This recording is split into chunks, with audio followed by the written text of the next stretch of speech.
Hello students, how are you?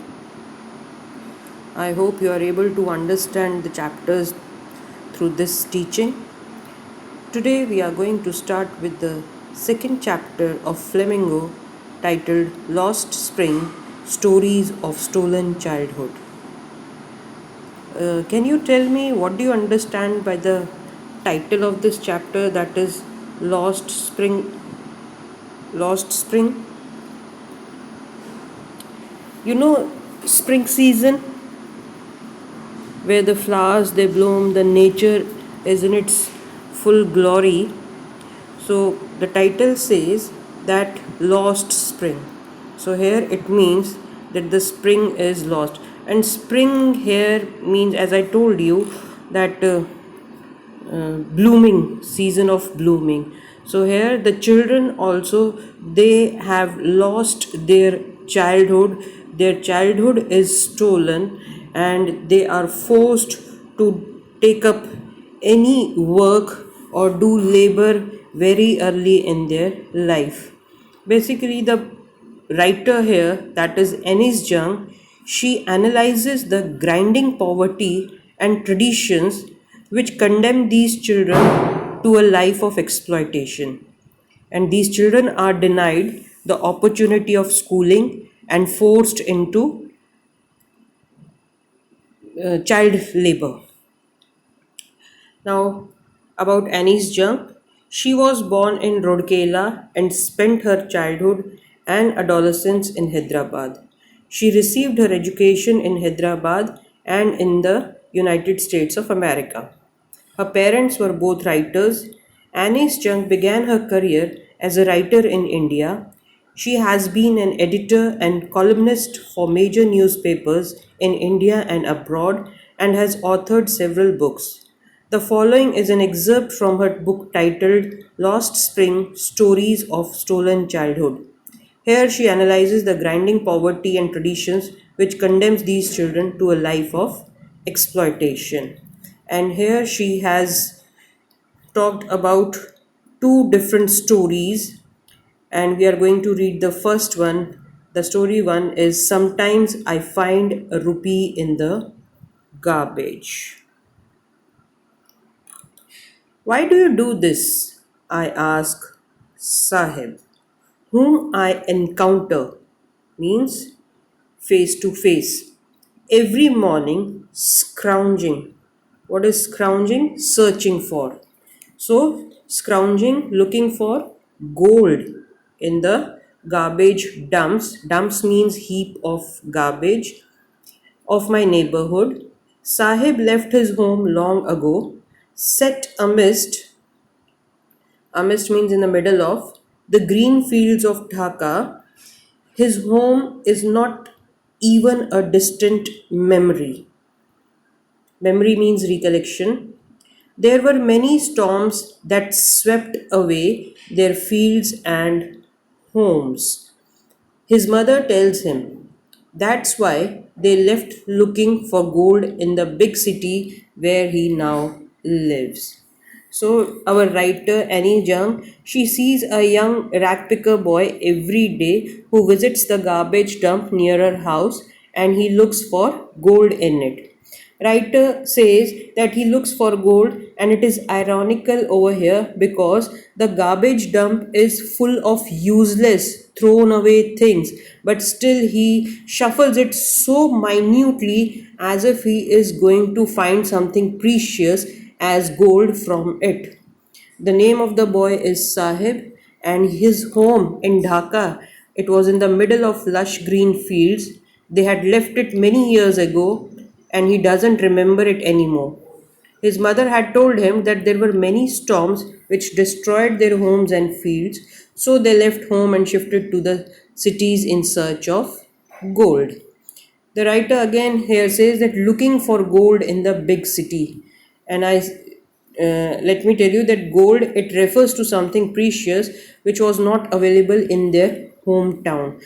And what can be that? Like shoes, money, bags, etc., for which children, and food, clothing, shelter as a means of survival for their parents. So the boy, he looks for such precious things in the garbage dumps, and one day, writer, she questioned Sahib and asked him the reason for shuffling through the garbage.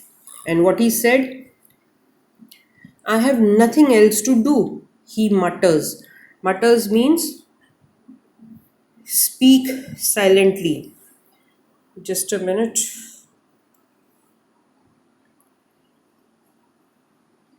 Looking away. So Sahib, he replied to the writer that he has nothing else to do other than rag picking. Go to school, I said glibly. Glibly means speaking in a confident way, realizing immediately how hollow the advice must sound. So, when he said that he had nothing to do, the writer suggested him that he should go to school, but suddenly she realizes that her advice it was meaningless for the poor boy. The boy said, there is no school in my neighborhood. When they build one, I will go. So, no school was there in his area where he lived, and he also assured her that he will definitely go to school when one is built near his house. Writer said that if I start a school, will you come? So she jokingly asked him that if she is going to open a school, would he attend it?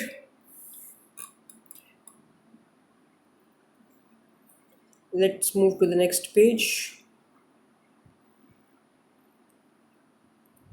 Yes. So here she asked him that if she is going to start a school, would he attend it? Yes, he says, smiling broadly. Broadly means extensively.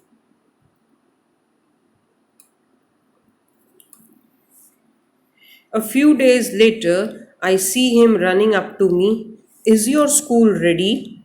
So just see over here that lady she asked jokingly, but the boy took uh, her words seriously, and after a few days he came running to her to find out whether her school is ready. She said that it takes longer to build a school, and she was embarrassed also having made a promise that was not meant. Means because she was not serious about it, and jokingly she said, but he took it seriously, so she felt ashamed at making a false promise. But promises like mine abound in every corner of his bleak world. Abound in every corner. Abound means exist in large numbers, and bleak means empty. Abound and bleak. So, what she felt that the promises there are many promises which exist in large number in this empty world. You know how politicians, when elections come, they make false promises to these poor people that we will provide all the facilities and you should vote for us. And when they win the election, then for the next 5 years, they do not even turn up to them. So even Sahib was surrounded by such false promises made by everyone around him, and his world was empty as no promise made to him was ever fulfilled. After months of knowing him, I ask him his name, Sahibe Alam. He announces. He does not know what it means. If he knew its meaning, Lord of the universe. So you also keep this in mind because a question is asked that what is the meaning of his name? So the name is Sahibe Alam, which means Lord of the universe. He would have he would have a hard time believing it. So here she says, the writer, that the boy he did not know the meaning of his name, and if he came to know that his name meant Lord of the universe, he would not be able to believe it because his name was opposite to his life. Unaware of what his name represents, he roams the streets with his friends, an army of barefoot boys who appear like the morning birds and disappear at noon. Over the months, I have come to recognize each of them. So, Sahib was not knowing the meaning of his name, and he went around the streets with a group of friends. It was like an army of boys who did not wear any footwear. And these boys, they appeared in the morning like the morning birds and disappeared at noon. And soon writer started recognizing all of them because she had been seeing them for the past few months. Why aren't you wearing chappals? I asked one. My mother did not bring them down from the shelf, he answers simply. So here she asked one of the boys that why he was not wearing any footwear. Boy simply replied that his mother, she did not get them down from the shelf. So uh, what is the meaning of these lines over here? Basically, they were beyond their reach, and that is why the boy couldn't wear the even the chappals. Even if she did, he will throw them off, adds another boy who is wearing shoes that do not match. When I comment on it, he shuffles his feet and says nothing. I want shoes, says a third boy who has never owned a pair all his life. So when one boy was asked that why he was not wearing chappal, and he said that his mother, she did not bring them down the shelf. Another boy said that if she had done that, then also he won't have worn them, and that boy was wearing shoes that did not match. When author commented on it, he shuffled his feet and said nothing. Then third boy said that I want shoes, who has never owned a pair all his life. So there was another boy who spoke that he was eager to get a pair of shoes as he had never owned one all his life. Traveling across the country, I have seen children walking barefoot in cities on village roads. It is not lack of money, but a tradition to stay barefoot is one explanation. I wonder if this is only an excuse to explain away a perpetual state of poverty. Excuse to explain away perpetual state of poverty means never ending condition of being poor.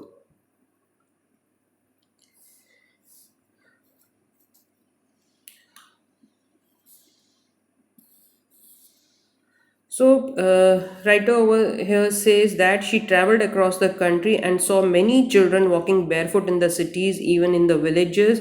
And the reason that they gave for being barefoot was it was not due to lack of money to buy footwear, but being barefoot was a tradition for them. The writer wondered and concluded that the reason of it being a tradition was a mere excuse to hide the fact that they were so poor that they could not afford footwear.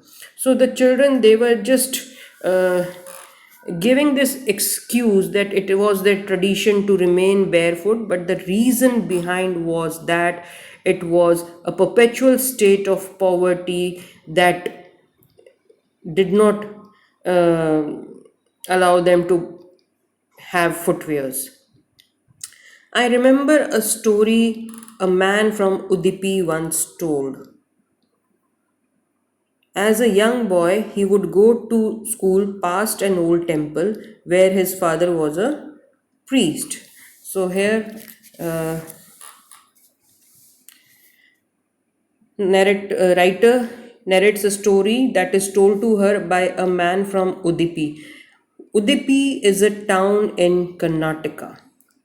So she says that once a man from Udipi told her a story, and what was that? That he says that when he was a young boy, he would walk to his school and to the school, and on the way he would cross a temple where his father worked as a priest. He would stop briefly at the temple and pray for a pair of shoes. So he would stop at the temple and pray to God to bless him with a pair of shoes. 30 years later, I visited his town and the temple. So, after 30 years, writer visited the town and the temple. She visited the town. Which town? Yes, Udipi. So, she visited it which was now drowned in air of desolation. Drowned means submerged.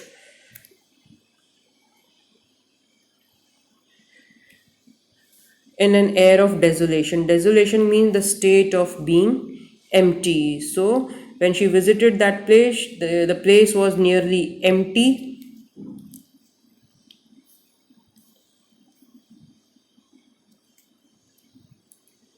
In the backyard where lived the new priest, there were red and white plastic chairs. A young boy dressed in a grey uniform, wearing socks and shoes, arrived panting. Panting means taking short and quick breaths, and threw his school bag on a folding bed. Looking at the boy, I remembered the prayer another boy had made to the goddess when he had finally got a pair of shoes. Let me never lose them. The goddess had granted his prayer. Young boys like the son of the priest now wore shoes, but many others, like the rag pickers in my neighborhood, remain shoeless. So, as I said, that narrator or the writer, she visited the town and she found the place empty. And she also saw that the new priest, he lived in the backyard of the temple and found plastic chairs in red and white colors were kept there. Means after 30 years, lot of changes were seen in the town. Then came a young boy. He was wearing grey colored school uniform, socks, and shoes, and had a school bag hung on his shoulder, which he threw on the bed and ran away. The writer here wants to say that the financial position of the priest at the temple has improved over the last 30 years, because if we remember, there was a boy, he would go to temple and pray for a pair of shoes, but after 30 years this new priest's son is wearing a proper school uniform, socks, and shoes. So the financial position of the priest, it has improved, and now they are able to afford shoes for their children. Writer is also reminded of another boy who got a pair of shoes and he prayed to the goddess that he may never lose the shoes which he got. Goddess had granted his prayer as the boy never lost his footwear, which shows us that the underprivileged value anything that they get because they have been longing for it. Underprivileged value here means that the poor people, they know the value of things because they have that they get because they have been longing for it, they have been yearning for it, they had a strong desire for it, and when they get it, they considered it to be precious and they keep it safely. Next para. My acquaintance with the barefoot rag pickers leads me to Seema Puri. So, acquaintance leads me to Seema Puri, a place on the periphery of Delhi, yet miles away from it metaphorically. So now the writer, she describes the area where these rag pickers boys live. It is Seema Puri, which is located on the periphery. Periphery means outer area, outskirt of Delhi, and says that a place on periphery of Delhi, yet miles away from it, means it was very different from the capital of the country. We all know Delhi, a metro city, how it is, how much it is developed, and what facilities are provided over there. So Seema Puri was also located on the periphery of Delhi, but it was miles away from it, in the sense no development was there, and no facilities were given to the people who were living in Seema Puri. So metaphorically it was away from it. Literally it was on the outskirt of Delhi. I hope you know the meaning between literally and metaphorically. Now, those who live here are squatters. Squatters means a person who unlawfully occupies an uninhabited building or unused land. So these people, they were squatters, and they had migrated from Bangladesh back in 1971. Sahib's family is among them. Seema Puri was then a wilderness. Wilderness means wasteland. It still is, but it is no longer empty. So Seema Puri in 1971 was also a wasteland, and today also it is same, but today it is not empty. Why? Because almost 10,000 rag pickers lived there in structures made of mud with roofs of tin and tarpaulin. Tarpaulin is a heavy duty waterproof cloth devoid of sewage. Sewage means drainage system, running water facility in Seema Puri. So there is no sewage, drainage, or running water facility in Seema Puri, and they lived in unhygienic condition. So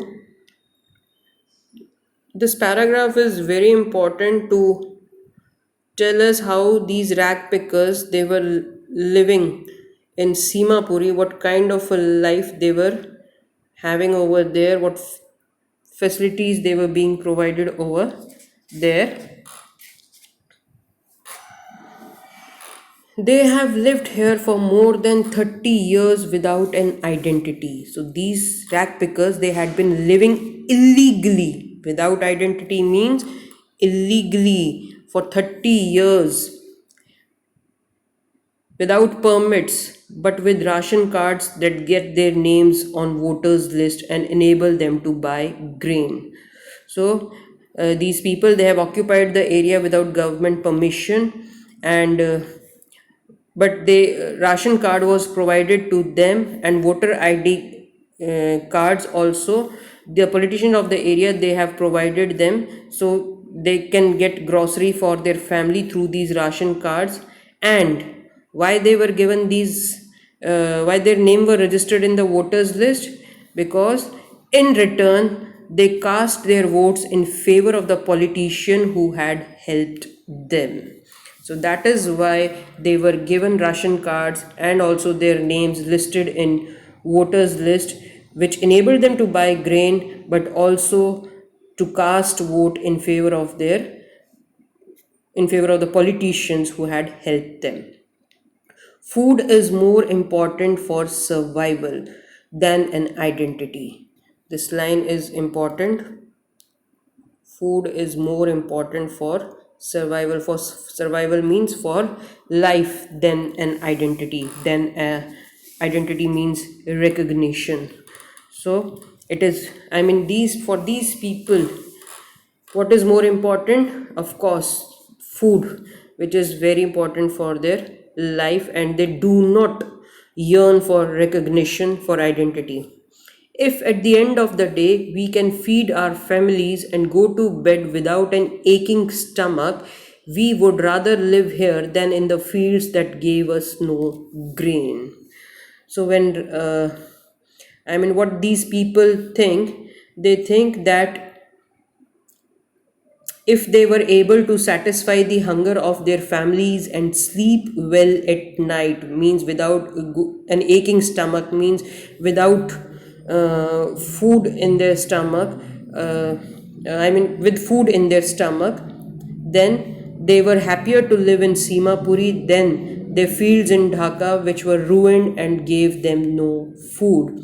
Who said? Group of women in tattered means torn saris, when I asked them why they left their beautiful land of green fields and rivers. Again, the word said by these women, it is very important that when they said that if at the end of the day we can feed our families and go to bed without an aching stomach, without a troublesome stomach, they would prefer to live here than in the fields of Dhaka, which gave them no food, which gave them no grain.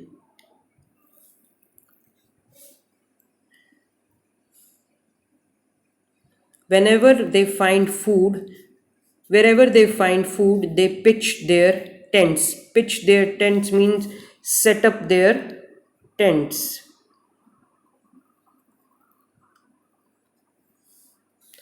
That become their transit homes means temporary Grow up in them, becoming partners in survival. And survival in Seema Puri means rag picking. So, how do they survive in this area? By doing rag picking. So, these people they traveled in search of food, and wherever they found it, they set up temporary homes and started living there. Even their children they kept on growing there, and gradually they also started helping their parents in seeking means of survival. And for the people who lived in Seema Puri, the means of survival was rag picking. Through the years, it has acquired the proportions of a fine art. Acquired the proportion means form of. Rag picking has become a fine art. It has acquired a form of a fine art. Garbage to them is gold. Again, mark this line. It is their daily bread, a roof over their heads, even if it is a leaking roof, but for a child it is even more. So these two lines they are important. Why garbage to them is a gold? Because it is their daily bread and a roof over their head, where even if it is a leaking one, but for the children these garbage dumps were more than a means of survival. I sometimes find even a 10 rupee note, Sahib says, his eyes lighting up means show joy and happiness. So here Sahib he was happy to say that sometimes he found a rupee and even a 10 rupee note in the dump. When you can find a silver coin in the heap of garbage, you don't stop scrounging. Scrounging, I told in the beginning also, means searching. For there is hope of finding more. So he says that whenever somebody found a silver coin in the garbage, he would keep on searching, hoping to find some more. It seems that for children, garbage has a meaning different from what it means to their parents. Mark this line, it is important that for children garbage has a meaning different from what is means to their parents. And what it means for the children, it is wrapped in wonder. For the eldest, it's a means of survival. So, here for the children, the garbage dump was a means of fulfilling their dreams, although partially, while for the parents, it was a means of aiding survival by providing the basic thing, that is, food, clothing, and shelter. But for children, it was garbage wrapped in wonder, it was covered in wonder, in the sense it fulfilled partially their unfulfilled dreams. Means they would find like a silver coin or some note or some a rupee, and then they would look for more thing, that okay they will get something more surprising thing in the garbage. But for parents it was a means of survival, and that was providing them food, clothing, and shelter. One winter morning, I see Sahib standing by the gate. Fenced gate means covered with bars of the neighborhood club, watching two young men dressed in white playing tennis. I like the game. He hums. Hums means gives out humming sound. Content. Content means satisfied.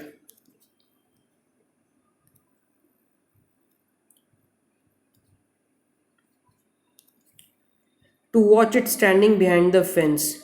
I go inside when no one is around, he admits. The gatekeeper lets me use the swing. So, writer, one winter morning, she saw Sahib standing by the fence of a club and he was watching tennis game that was played by two young men. Sahib liked the game but he couldn't play it, and told the writer that he went inside the club when it would be closed, and gatekeeper or the guard who was there, he allowed him to take swings over there. Sahib too is wearing tennis shoes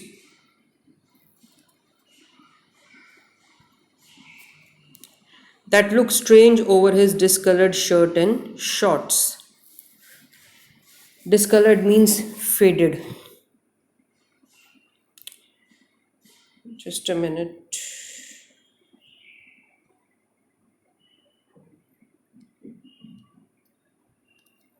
Yes, discolored means faded. So Sahib, one day he was wearing tennis shoes which looked very strange over his body, of over his clothes because of the discolored shirt and shorts. Someone gave them to me, he says in the manner of an explanation. The fact that they are discarded shoes, discarded means thrown away. Thrown away by whom? By some rich boy who perhaps refused to wear them because of a hole in one of them. That does not bother him. For one who has walked barefoot, even shoes with a hole is a dream come true. But the game he is watching so intently, intently means carefully, is out of his reach. So, writer once saw Sahib wearing tennis shoes and they were looking inappropriate with the dress which he was wearing. He told the writer, justifying himself that it was given to him by someone, but she could figure out that he had got them from garbage dump and they must have been thrown away by a boy from a rich family and who did not want to wear them because there was a hole in them due to which he didn't want to put on. But on the contrary, Sahib was not bothered by this fact and he had no problem wearing them because he couldn't afford anything better than that. Instead of walking barefoot, he was willing to wear shoe even with the hole, which was like a dream for him. Although due to the garbage dump, his dream of wearing shoes had been partially fulfilled, but his desire to play tennis would never be fulfilled. This morning, Sahib is on his way to the milk booth. In his hand is a steel canister. I now work in a tea stall down the road, he says, pointing, indicating in the distance. I am paid 800 rupees and all my meals. Does he like the job? I ask. His face, I see, has lost the carefree look. The steel canister seems heavier than the plastic bag he would carry, so light over his shoulder. The bag was his. The canister belongs to the man who owns the tea shop. Sahib is no longer his own master.